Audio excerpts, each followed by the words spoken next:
কুরবানি নিয়ে মতভেদ রয়েছে ওলামায়ে কেরামের মাঝে, আলেমদের মাঝে, ইমামদের মাঝে মতভেদ আছে যে কুরবানিটা কি আসলে ওয়াজিব না সুন্নতে মুআক্কাদা, ফরজ তো না।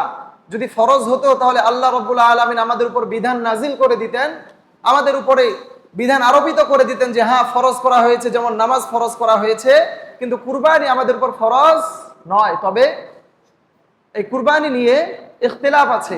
একদল উলামায়ে কেরাম বলেন যে কুরবানি করা ওয়াজিব, আবার কেউ কেউ বলেন কুরবানি করা সুন্নতে মুআক্কাদা। তা আসুন আমরা জানি আসলে কুরবানি করা কি। কুরবানি করা কি এই মর্মে সূরা কাউসারের 2 নম্বর আয়াতে আল্লাহ রাব্বুল আলামিন বলেন, ফাসাল্লি লিরাব্বিকা ওয়ানহার, তোমরা তোমাদের রবের জন্য সালাত অর্থাৎ নামাজ আদায় করো, ওয়ানহার এবং কুরবানি করো। ফাসাল্লি লিরাব্বিকা ওয়ানহার, এখানে দুটি অংশ। প্রথম অংশে আল্লাহ তাআলা বললেন যে রবের জন্য সালাত আদায় করো, দ্বিতীয় অংশে আল্লাহ বলছেন যে ওয়ানহার এবং পশু কুরবানি করো।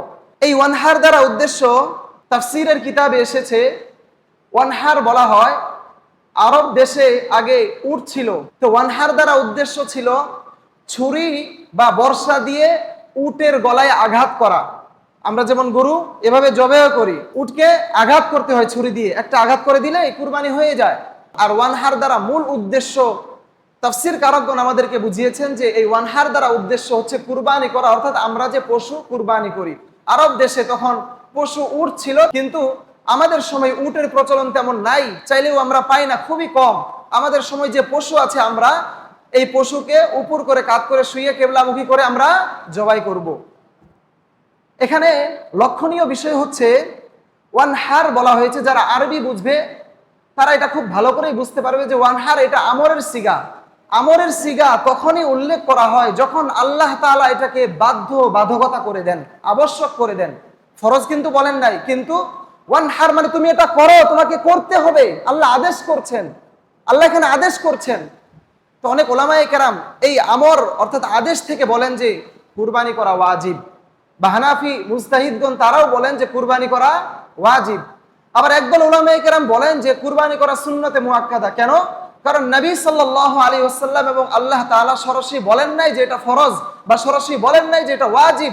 সেই সুবাদে ইমাম শাফি, ইমাম মালিক, ইমাম আহমদ ইবনে হাম্বল রাহিমাহুল্লাহ এই আলেমরা বলেন যে কুরবানি করা সুন্নতে মুআক্কাদা। কিন্তু হানাফি মাযহাব বা ইমাম আবু হানিফা রহিমাহুল্লাহ তার মতটাকে আমরা প্রাধান্য দিতে পারি, কারণ তার মতের গ্রহণযোগ্যতা আমাদের কাছে অনেক বেশি।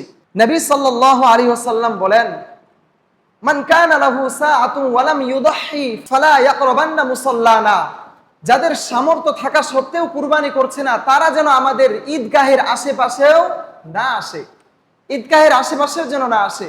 আচ্ছা বলেন তো, কুরবানির কত বেশি গুরুত্ব থাকলে আল্লাহর নবী বলতে পারেন যে সামর্থ্য আছে কিন্তু বান্দা কুরবানি করে নাই, সে যেন আমাদের ঈদগাহের আশেপাশেও না আসে। তাহলে এখান থেকেই বোঝা যায় যে কুরবানির গুরুত্ব কত বেশি, ঠিক কিনা? কত বেশি গুরুত্ব।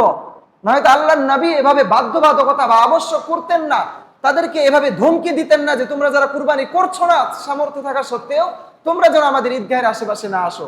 তার মানে বোঝা যায় কুরবানি করার গুরুত্ব অনেক বেশি। এবং এই ধমকি ইসলামের কোনো বিধানে ধমক বা ধমকি স্বরূপ তখনই বলা হয় যখন এটা আবশ্যকতা বোঝায়।